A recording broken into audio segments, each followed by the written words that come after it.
தமிழ்நாட்டின் வளர்ச்சி பயணத்தில் ஒருவரையும் பின்தங்க விடமாட்டோம். வெல்வோம் ஒன்றாக.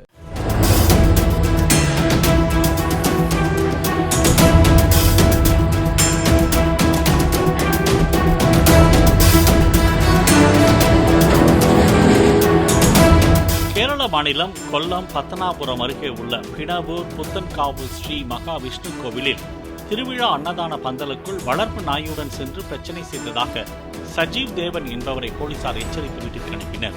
வீட்டிற்கு சென்ற சஜீவ் தேவன் ஆத்திரத்தில் தனது ஆஃப் ரோடு ஜீப்பை ஓட்டி வந்து போலீசாரின் வாகனத்தின் மீது மோதி இடித்து தள்ளி அட்டகாசத்தில் ஈடுபட்டதால் போலீசார் மிரண்டு போயினர்.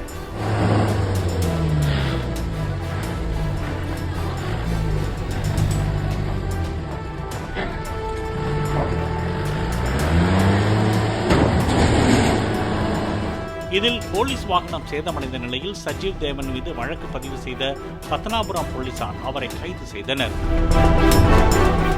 தமிழ்நாட்டின் வளர்ச்சி பயணத்தில் ஒருவரையும் பின்தங்க விடமாட்டோம். வெல்வோம் ஒன்றாக.